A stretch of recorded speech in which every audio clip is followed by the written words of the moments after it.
Hello everyone and welcome to this episode. This is just a quick disclaimer. We have now got a guest called Pastor Jon Self. He's going to talk about Halloween Horror Nights and the houses. So this is a disclaimer. Right now, switch off if you don't want any spoilers, because this is very spoiler heavy of all the houses. And if you want to get any more information on his private R.i.p. tour or the food, get yourself over to Theme Park Trader. Link will be in the show notes. He's done a podcast with them guys talking about his private R.i.p. tour. Anything from you, Phill? No, let's get into this. Let's go. See ya. Hello, everyone, and welcome back to another episode of the Epic Florida Project. I believe this is episode 22 or 21. I'm not too sure. You know what I'm like with these numbers. I am terrible. But if you're watching this, you can see very clearly there's not just me and Phill. We do have a guest. So welcome, Phill, and welcome, Pastor Jon. How are you both doing? Thank you. I'm doing well. If you recognize the symbols behind me, I am sitting in the food court at Aventura Resort at Universal Orlando. I am about to fly back home to the real world soon. So don't be too jealous. We're sorry you've got to fly home from the most wonderful place in the world. I've been here this trip for 4 days, and last trip in September I was here for 9 days. So wow. I think I'm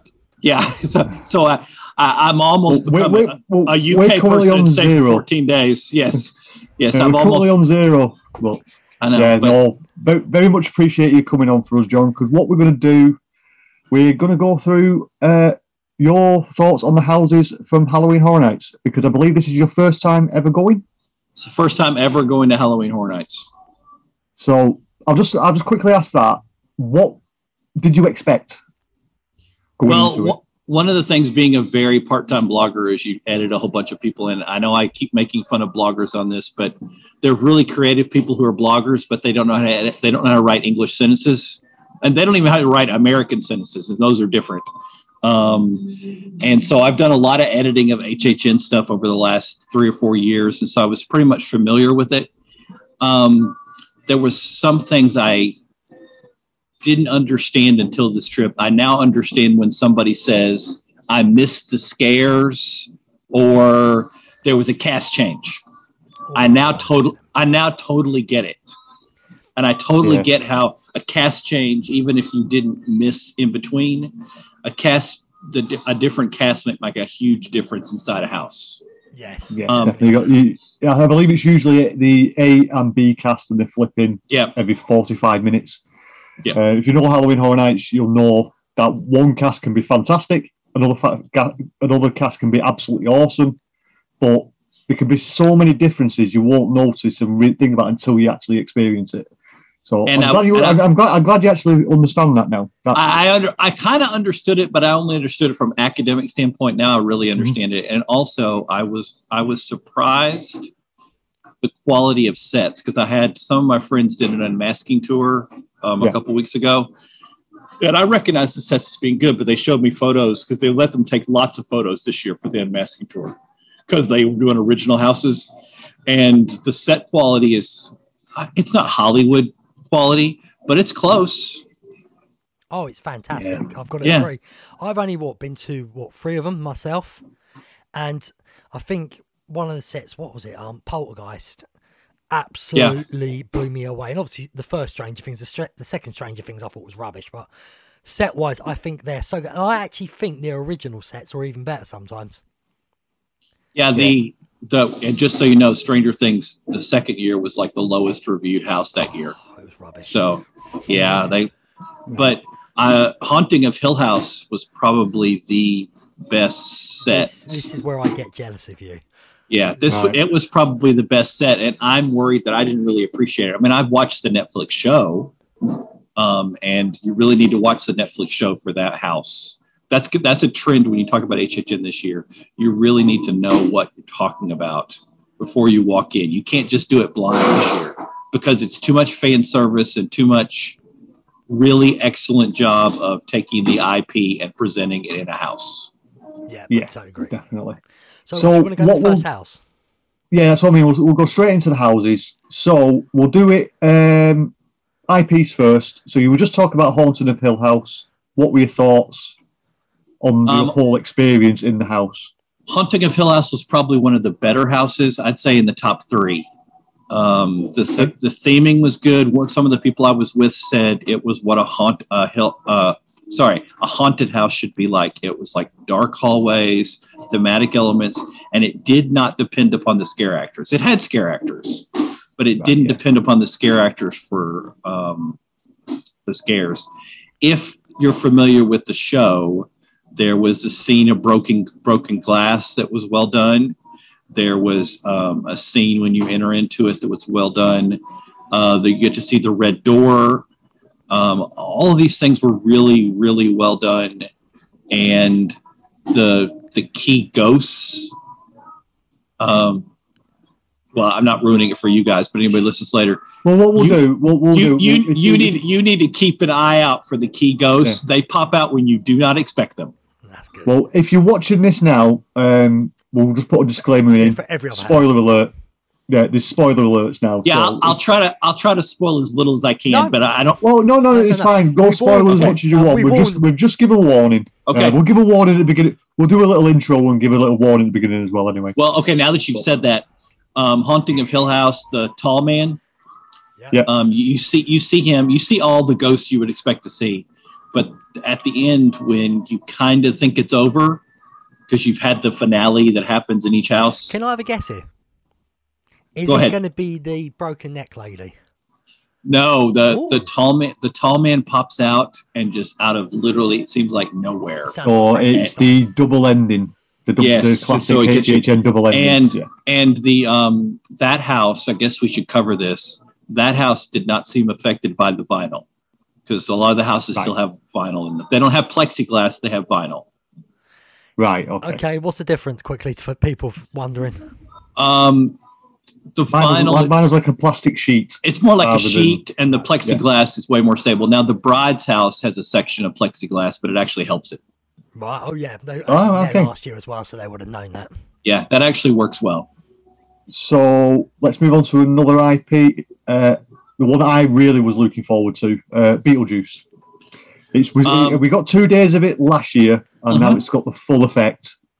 And from people who went through Beetlejuice last year, they say it's exactly the same this year. Disappointing. There's plenty of Beetlejuices. I guess that's a word. I don't know how you say plural of Beetlejuice. There's plenty of Beetlejuices in the house. There's lots of the dialogue from the movie. All the scenes you would expect to see are in there. And because I and my wife, who are more scaredy cats or rookies at HHN, on our group, they took us to Beetlejuice first because it's not really a scary house. Yeah, it's not really a scary house, and I knew it wasn't. I mean, it's probably less scary than Killer Clowns was historically, just to give you a background. Killer Clowns. Right. Well, the scare zone, I should say. Right. Some people, Killer Clowns, it was terrifying for some people who have got a fear of clowns. But if you have a fear of clowns, you're not coming this year because Jack is everywhere. I know. He's on my shirt as well.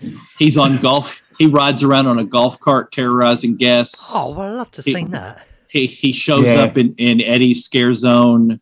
Yeah, I knew about the end. But he goes around. He's loose everywhere. So, but the Beetlejuice house is exactly what you would expect it to be. So, did you laugh for it more, or did you jump?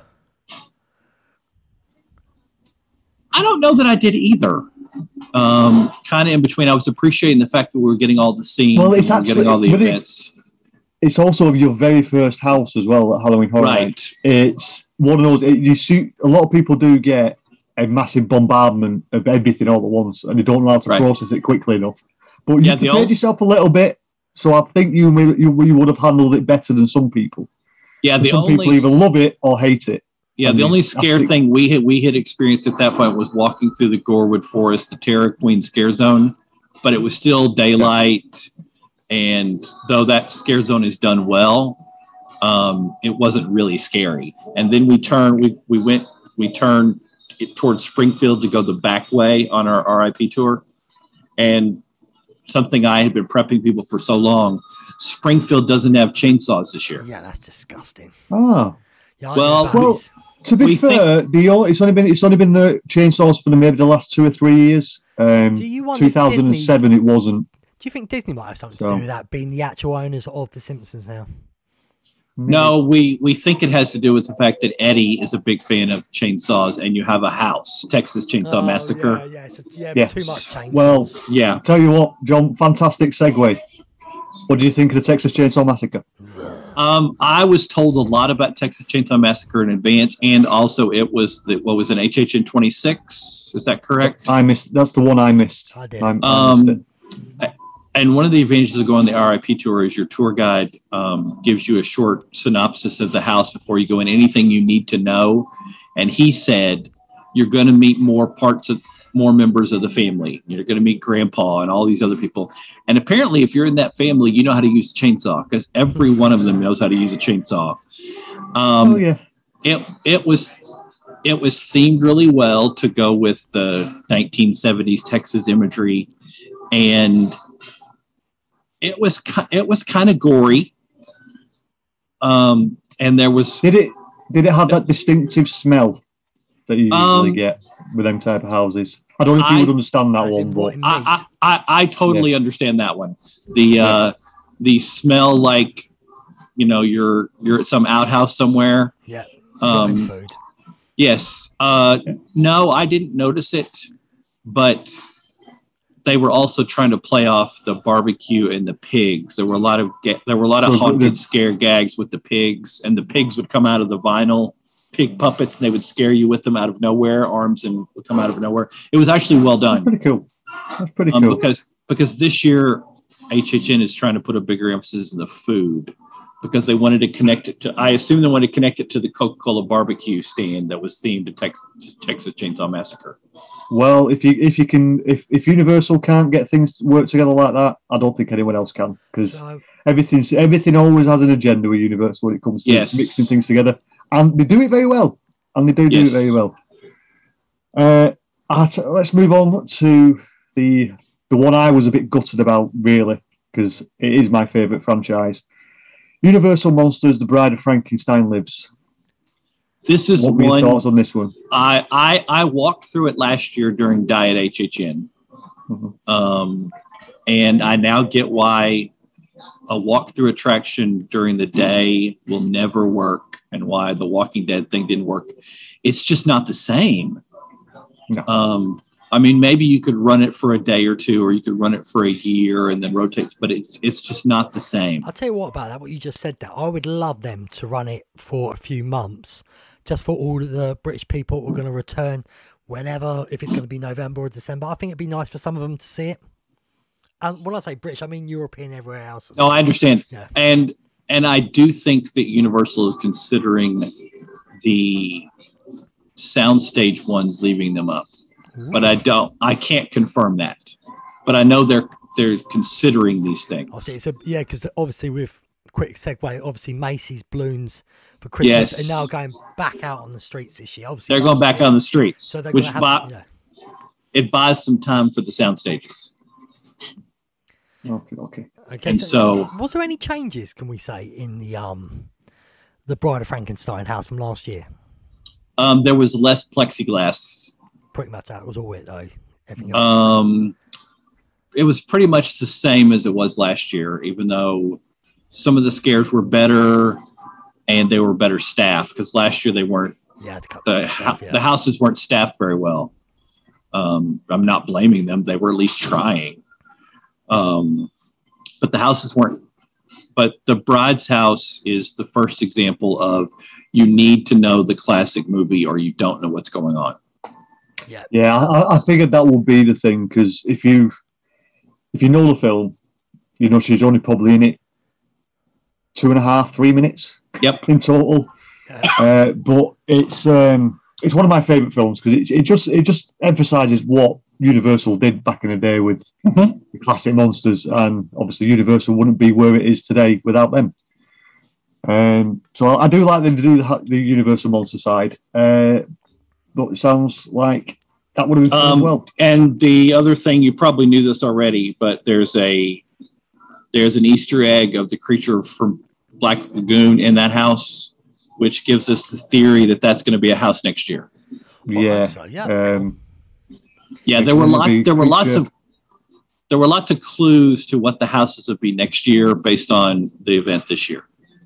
Yeah, Universal do that quite a lot. They do a lot of hidden Easter eggs inside the houses, but you don't realise until after the event and when the next event comes that right. They're already setting up. So. And since Universal has a habit of signing 2-year agreements for their IPs, that also gives you another clue for a couple other houses. So, what's that new one? What's the one after the House on Haunted Hill? The boring season. That's Bly House. Yeah, I hope they don't do that. And then there's a third one too. Well, my complaint is, and I've only watched a little bit of it, is you're kind of using the same actors in kind of different roles, and that always throws me off. Yeah. That's why I can't get into American Horror Story and never have been. I was about to say, it's a shame they can't do this year's American Horror Story because it's actually quite a good storyline. It's like sort of drugged up people getting turned into sort of vampires, and there's aliens in it as well. And I thought, that just works. Yep. Well, they're not going to have it with Disney now, and Disney are putting far too much into American Horror Stories. Yeah, we'll see how that goes, but that's a different podcast. Yeah, that definitely is. So move on to this is definitely was my most anticipated or second anticipated house of the originals. HHN Icons Captured. Did you know the history of the icons beforehand? Well, here's my answer. My answer is, as best I could tell, each section with each of the icons was the first scene that we encountered them at HHN. Right. Okay.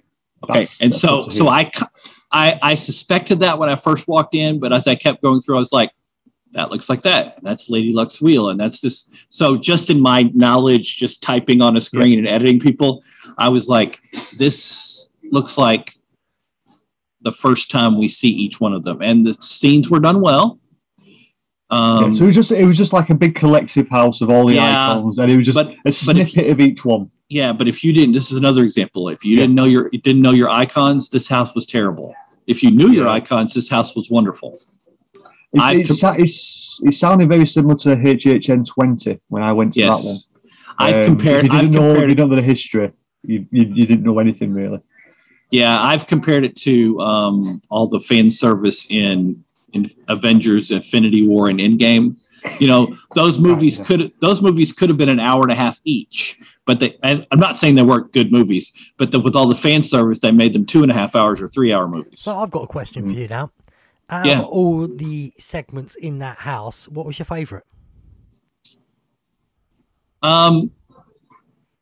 Probably the chant segment, but I'm also a fan of Harley Quinn. Let's not be deluded into thinking, gee, a clown has a girlfriend who's psycho. I wonder where they got that from.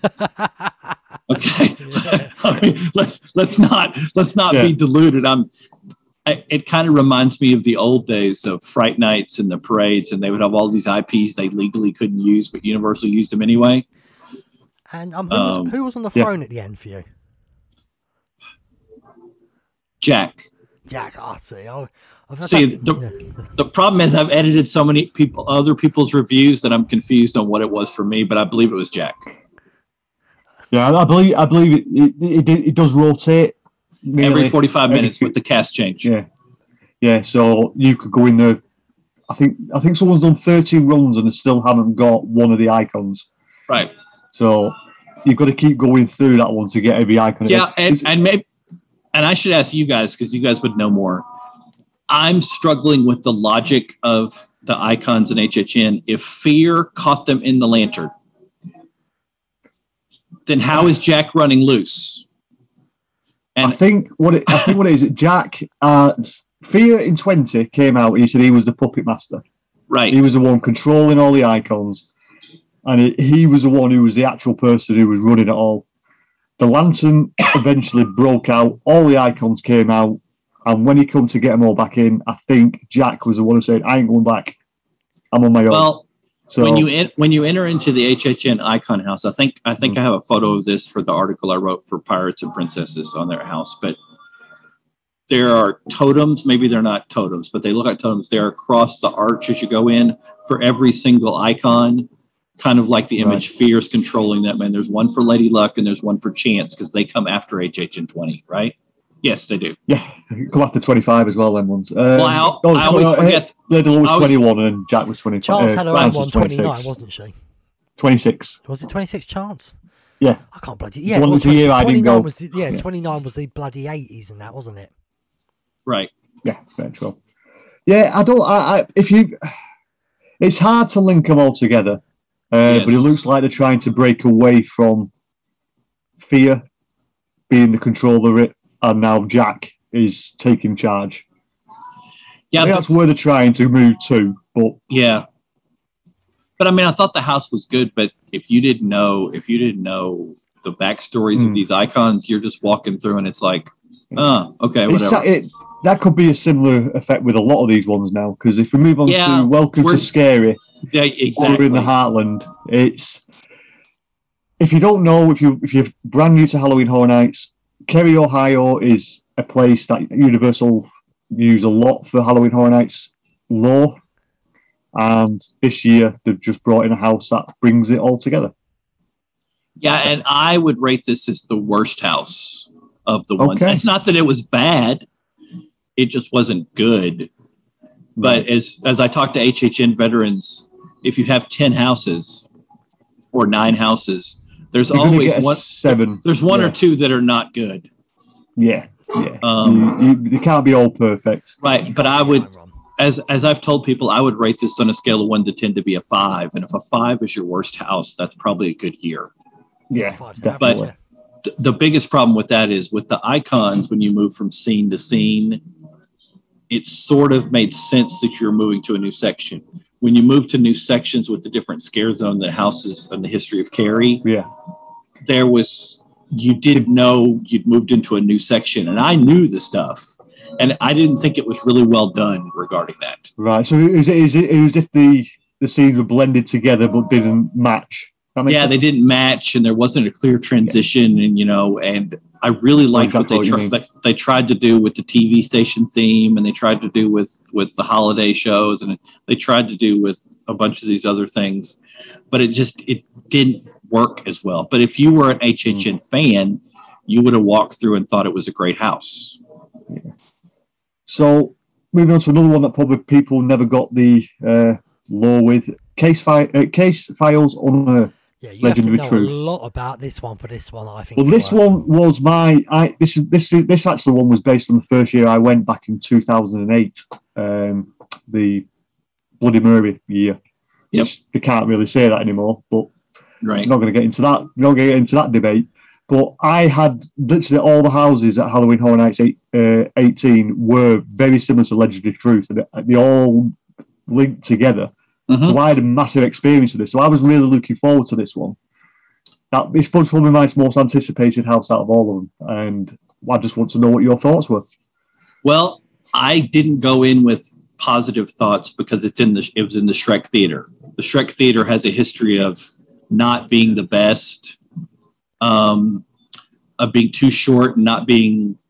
Mm-hmm. However, I thought this house was really well done. I didn't know most of the history of Boris Schuster, but they use these huge book props to make it clear, hey, you're moving to a different section in one of his novels. Because they make a much bigger deal about he's a novelist and a detective. Yeah. And Jim, our tour guide, said that you're experiencing, I think the person's name was Tim. Tim is a person living in the present who was reading Boris Schuster's novels and was thinking this stuff actually happened rather than just being a made-up novel. And so he's doing the whole history of it, and you discover more about the totems, and it does a good job with the kind of the noir imagery. I've seen it's telling a story, and for someone who's never been in it, you'll actually, even though you don't know anything about it, you still kind of know that there's a story going on. Right. I mean, I obviously know about Legendary Truth and know much of it, but there was a story that I thought you could track, even if you didn't. Yeah, that's perfect. Unlike Welcome to Scary, or I think you'd have a hard time with Haunting of Hill House. You'd miss about half the house if you didn't know the IP. So sorry, I've turned my phone on silent. That's if you're wondering what that was, that's Phill sending me messages. That's me asking for something later. You could have waited till after. Oh, but yeah, most of us got our phones on silent. Yeah, John, sorry. A lot of my HHN veteran friends said that was probably the best house that had been in the Shrek Theater. Oh, which one did I love in there years ago? Was it the Krampus one? That was there, wasn't it? Yes, that was 2016, but I couldn't make that one, unfortunately. That's 1 year I missed, unfortunately, for me. So this one would probably, if you know myself, this will be Julie's favourite house ever. The Wicked Growth Realm of the Pumpkin. Because if you went into our living room right now, there's probably about 25,000 pumpkins everywhere. From last year. This year. Yeah, I have lots of jokes about this house because it's easy to joke about. However, this is what Universal does well. You theme something rather simple. You create a whole pumpkin facade outside, which is not complicated, but they do it really well, and they light it up really well, and it fits the imagery really well. And they use some really cheap props really effectively to have the image of pumpkin guts falling down into the and it was really well done. It's no more than just glitter and a piece of fabric. But the whole plot is they're raising the pumpkin lord back from the dead. They're resurrecting the pumpkin lord. As I've joked about as a Christian minister, I had some issues with resurrecting the pumpkin lord, but I believe so, yeah. Yeah, I had a few issues, but the whole plot is built around the witches bringing him back, and you have several scenes where he's a little baby, or they've taken over a baby. But all joking aside, the house, as you go through the house, you encounter more of the pumpkin and the growth, and then of course at the end, spoiler, there's a finale, and you can imagine what happens. Yeah, I can imagine what happens, and I can also. There's a little thing going around at the very is it Little Boo? Little Boo is outside. I did not get to see Little Boo because when you go through the R.i.p tour, you go through kind of a back entrance. Unfortunately. Okay, because Little Boo's everywhere, and he does follow us on Twitter. So there you go. He follows everyone. Yes, I don't know where he's come from. I didn't even know pumpkins had hands. But yes. When you say follows us, do you mean Simon or? I think both. I don't know. I should read our followers. So we'll go on to the next one, which this one will be my personal nightmare because I hate dolls and puppets. Puppet theatre captive audience. This is as bad as I think it was going to be. If you don't like puppets, this was going to be terrifying for you. Oh, loved it. The theming and the sets are really well done, with the premise of there's an earthquake and a theater collapses and they've been trapped in there for so long, and there's kind of like an entertainment troupe and a puppet theater troupe, and they're trapped in there, and the idea is they're going to turn you into a puppet, and you could see that you get to see the transformation of people who are half human, half puppet. That's not a good explanation, but they'll go with that.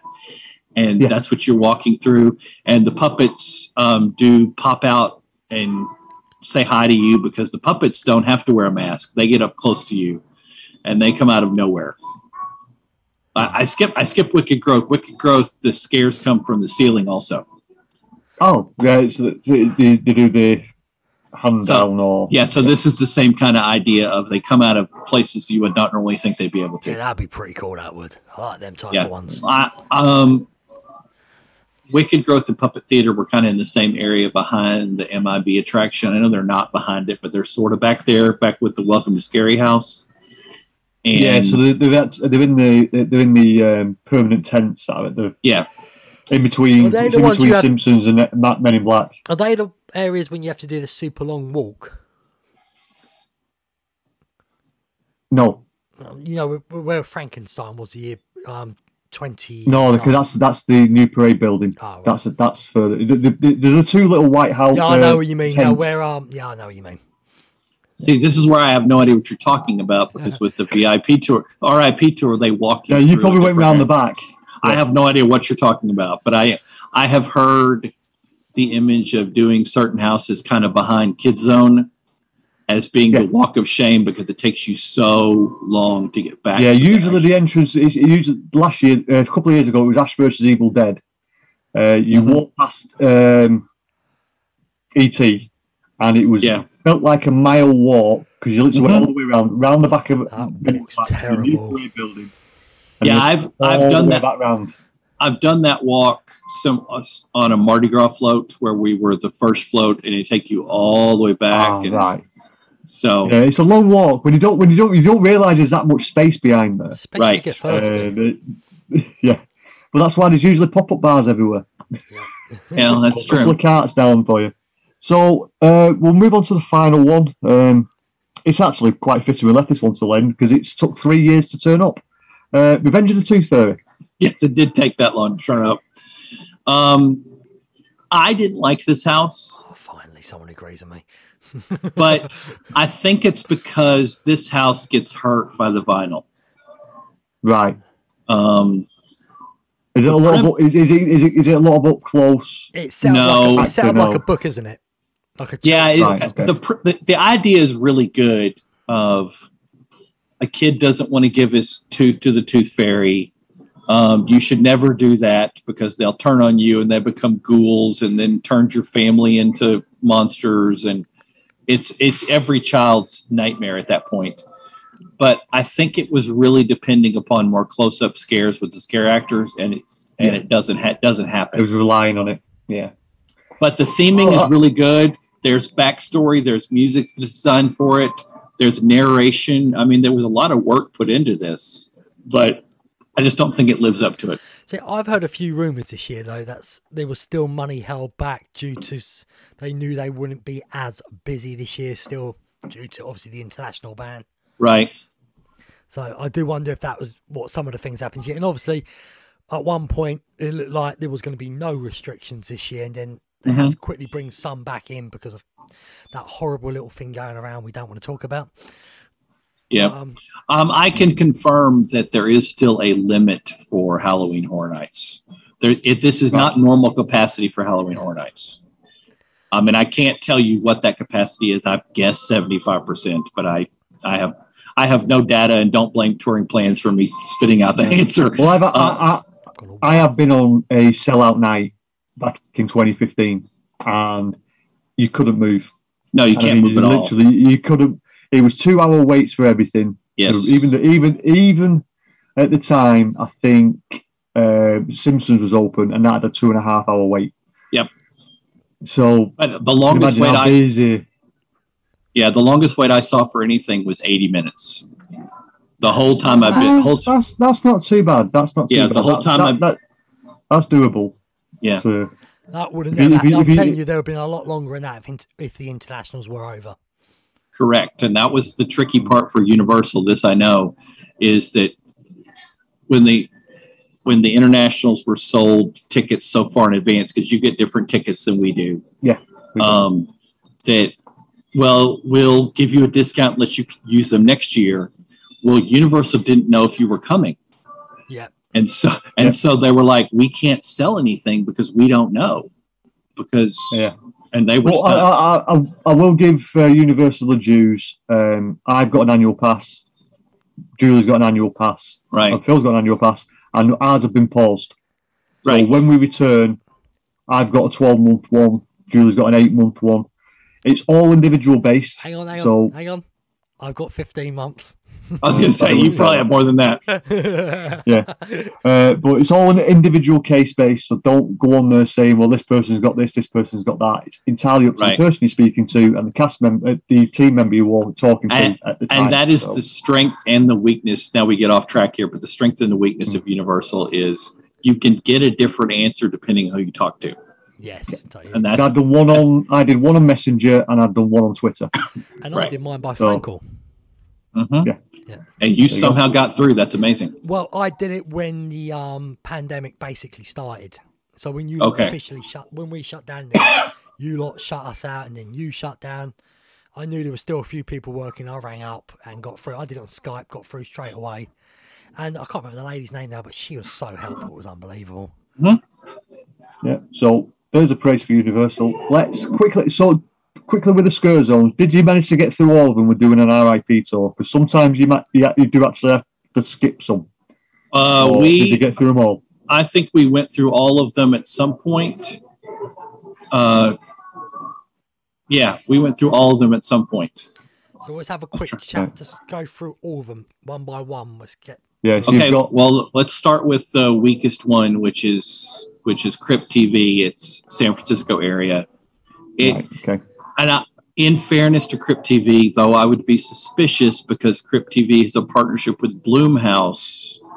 That this is probably a 2-year deal. You should expect Crypt TV to be a house. Probably be a house next year. That's what they usually do, isn't it? I would expect that, especially with Peacock having the Woman in the Woods house show coming out, because NBC's really Universal's pushing the synergy. Okay. This one was really hindered by the fact that it was just stages, and most of the scare actors stayed up on the stages. Yeah, and that San Francisco area is already a bottleneck to start with, and then they put a whole bunch of props out there. Yeah, I've always really I understand it being there because it's really one place you can put it, but Disaster used to be closed because it used to be a Halloween Horror Nights house. Now they've got Fast and Furious, and with that being open at Halloween Horror Nights, you've got the but it wasn't open this year. Oh, was it not? Okay. Bloody hell. But that's the scariest house to go into. Well, that was the joke I made. Maybe I'm wrong, but I don't think that was open this year. Okay. It might have been open. No one was probably going in. Right. Yeah. Feel free to scream at me on Twitter. I'm okay with that. But I doubt you'll get any abuse of any of us. Yeah. I'm just kind of realizing that as I'm sitting here that I don't think Fast and Furious was open. Okay, what's the next scare zone? In order of quality, I probably would go with the Seek and Destroy in the New York area. It was a great idea. There's some excellent props. There are lots and lots of scare actors. At any one time, there's probably 35 scare actors out there. And there's spotlights, and it's the premise of aliens have taken over and you have to submit to the controller, and they have an AI system that talks to you and you can interact with, and he asks you to submit to the controller. It's really well done, and there's a lot of really cool jokes and things there, but it doesn't connect with a lot of people, and I think it was hindered by the fact that it's the only scare zone that isn't an IP or connected to something historically with HHN. Yeah. Sometimes when you've got a history event or an anniversary event like 30, bring something new into it, sometimes just doesn't fit. Right. And this is probably what's happened with this one. Then probably the next zone, but this zone always struggles because it's so small. The one in Production Central, 30 Years, 30 Fears. Yeah. It basically was just a photo op setup. I think that's been the problem with Halloween Horror Nights the last few times, though. It's become more of a photo opportunity than an actual scare thing. But I think you should expect that with scare zones in the future. But now that I say that out loud, SeaWorld Hollow Screen, which I didn't go to, I've only gotten reports. Apparently, their scare zones were scary. Right. So SeaWorld is literally not that far away from here, so that may change. Or Universal. What annoys me, so 1 second, that going back to that one about Production Central, what really annoys me is my first year in 2008, it was Path of the Wicked. And it's still down with a lot of Halloween Horror Night fans as one of the best scare zones ever in that area, or in Halloween Horror Nights history. And it was in that same area. And it was phenomenal. But now they just don't seem to know what to do with it. Well, I can't understand. It's hard to explain unless you were there. Right. There's not very good video footage back from 2008. You would think there would be. There's not really really good night vision stuff. But that was a phenomenal scare. You had monkeys flying over your head. You had the Wicked Witch shouting at you. The Tin Man chasing you with an axe. It was brilliant. Yeah, so that's my personal opinion. The scare zone, it's just not big enough to really do what they want to do.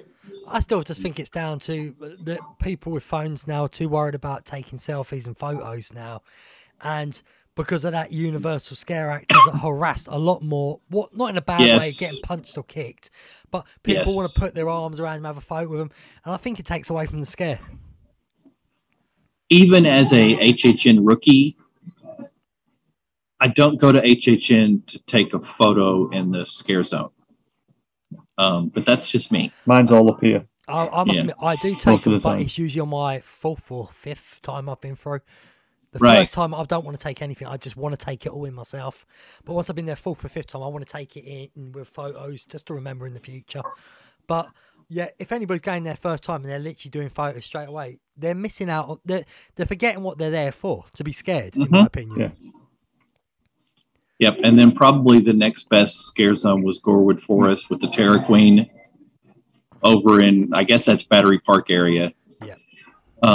But that scare zone is always pretty good, or at least scary, because it's narrow and they can do all kinds of things, and they have areas that actors can come out from the side because there's plenty of ways to come in. While we're on the subject of that one, was it affected quite much by the show on the Lagoon? Because I know in 2019 it was. When the show was going on, that area was just too bright. Yeah. I don't think so. But right, okay. They might have sorted that problem out they had, because when Marathon and Mayhem was going ahead in 2019, that was just lit up and you were blinded. You saw everything coming. Loads of people everywhere. It was just like having the floodlights on. It didn't seem to work. So, I would agree with the fans who said that the Lagoon Show was not as good this year. It's really hard to hit magic again after the first one was so good. I can imagine it was still good. But we'll get to the shows in a second. It wasn't bad. Yeah, but I think to solve that problem, they downgraded the show a little bit. That's my point. We'll get to that in a second. And then the last zone is Eddie's light camera action. Eddie finally gets to be an icon, sort of, and because maybe you know this, Eddie was supposed to be an icon one year, and then there was a hurricane or there was something. No, 2001. Oh, he was 2001. Yes, so everything got put. He was on the promotion material. Okay, I thought Sin was 2001. No, it was Jack. It was Eddie. Because what it was, Jack was the year before. Eddie was supposed to be coming, dethroning Jack, taking his crown, chopping his head off. I'm going to be the bigger brother. But then obviously what happened. So all blood got taken out. Eddie got taken out. Right. And they just pulled everything went from being red to green ooze rather than blood. Okay. So we understand the reason why. But it is nice to have Eddie is finally getting his limelight. It always makes you wonder if they will give it to him next year as his own one. Could be. Maybe, but they pulled out stages, or they created new stages from previous scare zones. Yeah, I saw that. Yeah. But I don't know that was the best part. It was the fact that they had a lot of scare actors in there, and they were playing it up the whole time, and there were some gory. Apparently this happens every year, but they have to bring out props for that area that they can't leave out. Is it in the Hollywood area? Hollywood, yes. Yeah. And so they leave all the props around the side, in the back, and they bring them all out. They usually like stands out, some stands, don't they? That's it. Right. But for this one, they have props all the way down the middle of Hollywood Boulevard that they can't bring out until the event starts. They had that with Vanity Ball in 2019. Yeah, same idea. So it sounds like really, really fun. Should we get across to the shows? The shows. So there was 2 shows this year. Obviously, we quickly alluded on Marathon and Mayhem Carnage Factory. Yeah, the Lagoon Show is a good diversion, and it helps solve one of the problems with HHN is there's not enough shows, or there's not enough people eating things. But It was just okay. One of the problems is Universal has gotten better with their daytime Lagoon, not daytime, their Normal. day guest Lagoon shows. Right. Okay. That this one paled in comparison. Oh, right. Okay. And the Lagoon shows depend upon IPs. Yeah. And so this one doesn't have enough IPs. The only it was IPs and icons. Yeah, because last year they had Ghostbusters, Killer Clowns, Stranger Things, Universal Monsters. Right. So they had a lot to draw from. They've only got three or four IPs to bring this year. Can I ask you I understand it. What's the soundtrack like? Because I think that helped out the original one so much. Yeah, it had such an excellent soundtrack. I think if you don't have as good as music, I think that can bring it down as well. I thought it was good, but I just don't think it had enough to work with. Fair enough. Yeah. So I mean, it was the biggest problem with the Lagoon Show is something they can't solve, and it's becoming a problem at Epcot for Harmonious also, is there's no place to sit, and you've got to be in just the right area to see it. Yeah, that's true. And so that's becoming an issue. Well, hopefully it'll come to some situation to solve that. So we'll move on to one that is in, I'm just going to say the Bill and Ted Theatre. I'm not saying Fear Factor because it's not. Halloween Nightmare Fuel. Sponsored by Mountain Dew. That's what it sounds like it should be. Sorry, that's not an original joke. I think I heard that from someone else. I'm going to give Thrill Geek credit for that. I think that's where I heard it from first. My standard response to this one is, and maybe I have a different sense of morality or worldview than other people.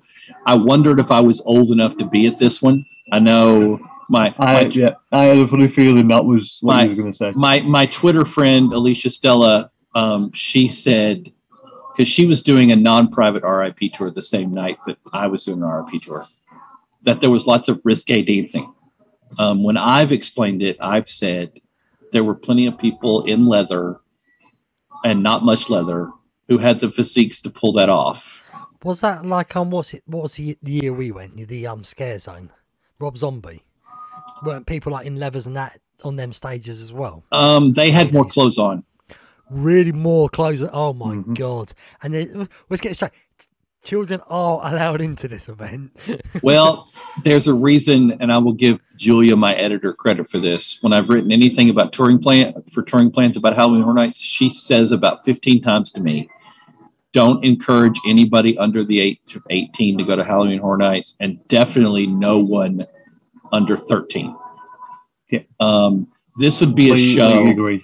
And I'm not trying to make a morality statement here. If you feel that it is, I apologize for that. I am a Christian minister, so let's bear that in mind in this conversation. But I would be afraid to take a teenage male to the show. I would be concerned to take a teenage girl to the show. I can completely understand. Okay, and that's it's an adult event. Do we know what people who've gone to it feel about it? Is it loved? Now, is it hated? Now, I think it's really liked. It's a really well done show, and it fits Halloween. All of my joking and my disclaimers about it, it works really well for Halloween Horror Nights, because Halloween Horror Nights is not intended to be Mickey's Not So Scary. Oh, thank God. It's complete opposite. Show, and I keep saying this, and of course this is a UK podcast, I could say this. I was told for months and months that this show was going to be based upon the magic of the person who won like the UK's Got Talent show. And you could see that they've used the magic from his show. I won't ruin it because you're not allowed to film it, but there is some impressive magic that no matter what view you are at. This is actually interesting. So I thought it was a dance show, but there's actually magic involved as well. There's to set up the plot. The plot is it's a nightmare. The main character has a nightmare every Halloween in which every horrible thing you can imagine happens. And to cause that to happen, there's a bed that he gets in, and magic happens from that, of going from there. A lot of magic happens in bed. Well, my word choice may not have been best there, but the bed is a key plot for the for the magic. And no matter what position you're in the audience, even if you're off to the side, you can't see how they do it. Now, I know how they do it because I had done my research. But the magic is really well done, and it sets the plot of having a nightmare and all the things happen. There's fire jugglers. Okay, this is there's aerial acrobatics. There's dancers that come up in the crowd. There's all kinds of things going on in the background that it might be the kind of show you want to see 3 or 4 times to see everything that's going on. So it does sound awesome. You see it a couple of times. Show, what was beforehand, what I couldn't stand. We won't talk about the disgusting people because of their history, but that bored me because it was just dancing. But this sounds like it's got obviously a lot of dance in it, but a lot of other stuff to entertain you as well. And it's got a story base to it, what I'd enjoy. I think that's probably true. I mean, the story might get old after a while, but all of my joking about risque dancing, this is a show that fits Halloween Horror Nights. Yeah. And so, Julie just walked in. So what we'll do is we've got our shows, we've got the third zone. So let's quickly get your top 10 of the houses. So we did say we'll do it at the beginning. We'll start from worst. The worst is Welcome to Scary. Okay. Number 9. For me, Texas Chainsaw Massacre. Understandable, yeah. Because it was just chainsaw scares, and that doesn't work for me. I just find that annoying. Probably Tooth Fairy is next, because I didn't think the plot really worked very well. This is where I start to struggle and trying to make a decision. Well, if you want to do a split 5-5, you can. We're fine with that. I'm trying to decide where HHN Icons goes, and I think I'd put it 7th. But remember, I'm not as embraced with I understand. That's what I mean. Everyone's entitled to their opinion. Right. It's wrong, but everyone's entitled to their opinion. Yeah, and I get that. I agree, because I don't really know anything about the Icons myself, so... I'm probably going to pick Beetlejuice next, because even though I really enjoyed the house, it's a scares. It's supposed to be scary, and it wasn't, and so that's part of that. I would go Puppet Theater number 5.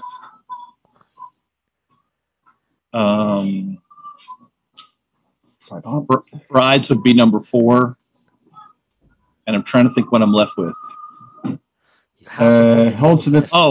Case Files would be 3, and now I have to make my hardest decision. Top 2. Wicked Growth would be 2, and Haunting of Hill House would be 1.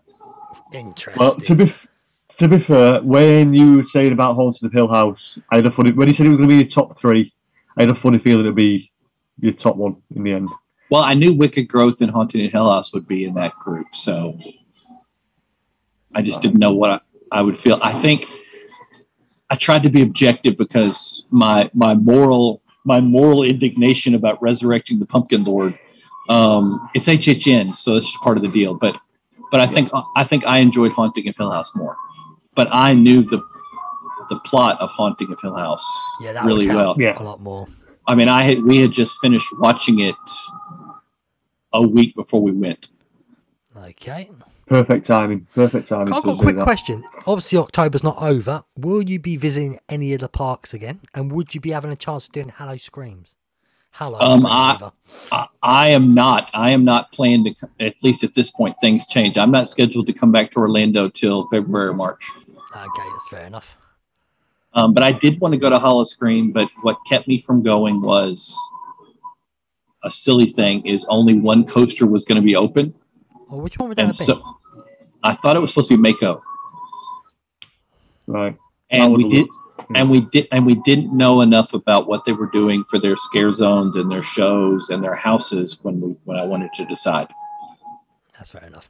Yeah, it's understandable. Obviously, with it being a brand new event as well, you really what you could do is letting the veterans of Halloween go first, and then if they give it a mini approval, that's when usually. Well, the good thing about Hallow Screams as well, if you don't do it this year, most of the houses stay the same the year after anyway. That's what happens at Busch Gardens. So we're assuming that's what happened at SeaWorld. But from what I have been told about Howl-O-Scream, most of the things were done really well. That's good. Good to hear. It might help Universal to step the game up a little bit more than what it is. Yeah. If I would suspect, based on the feedback that I have heard, that SeaWorld will try to expand that next year. Ooh. And hopefully I'll be there. Yeah. So I mean, when you could go to SeaWorld for Howl-O-Scream on a Sunday night for like $30 if you bought your tickets like a couple months in advance, that's a really good you could deal. get the whole season at one point for about $129. Yeah. So we were just going to do that anyway. That might have been Busch Gardens and SeaWorld. I think it was, yeah. So what I'll do, John, I will give you the floor for a couple of minutes, let you promote yourself, what you do, where you are, where people can find you. I get to be an awful self-promoter here. Okay, real quick. Not awful. I can make out, so we'll help you. I'll make all my editors happy. I write a blog for touring plans. You know, if you're not familiar with touring plans, you go to theme parks. Really, you should be. You need to check out their resources, especially the commercial for touring plans, especially as the genie is going to be lying to you about what attraction you should go to. Touring plans is not. When Disney tells you it's 60-minute wait, and I don't do anything with that. When touring plans tells you it's 28 minutes wait, that might make a difference. Yeah. Then I also write for Pirates and Princesses .net. I wrote a review for most of the Halloween Horror Nights houses and a lot of the food for Halloween Horror Nights this year. So if you want to go read this and see what I actually thought immediately afterwards, it's got that there. I write for Universal Family Vacations and for Universal Food Blog. Actually, poor Xavier at Universal Food Blog is trying to get something done right now. And he asked if I was busy, and I was like, yeah, I'm doing a podcast. Sorry. And then obviously I have a real job. I'm pastor at First Baptist Church in Macomb in Illinois, and write for FaithElement.net, which is a faith-based curriculum source. I think that's all the people I'm writing for at the moment. And if you want anybody to follow you on Twitter? Oh, yes. I'm a gray-haired old man who spends too much time on Twitter, and so I'm at Pastor Pastor Jon Jon, because H's are ooh, Self SELF. So you can find me there and make fun of me, and I'll be perfectly okay with that. And if you send this all to me, I'll put it all in the show notes. Okay. Yeah. So, and you can find us at TEF Pod on Twitter. You can email us at tefpod@gmail.com. And while you're watching this, click that subscribe and bell button for us, please. And that helps it out fantastic. So, finally, I'd like to say thank you, Phil, for joining me. Pleasure. John, thank you very much for coming on. You're welcome, Simon. Can I just quickly say something? John, actually from me, thank you so much. I haven't said, I'm not going to bring the name up. There's another guest who's meant to be on twice. They've let us down. I literally just messaged John today out the blue, and he was ready within 5 minutes. So I thank you so much for that. Yeah, I'm literally about to get an Uber to go to the airport. Safe flights. Yeah. What we'll do, we'll let you have a safe flight. We'll let you get off so you don't miss your flight. And again, thank you very much for coming on. You're welcome, guys. And we will see you all very soon. Stay safe, all.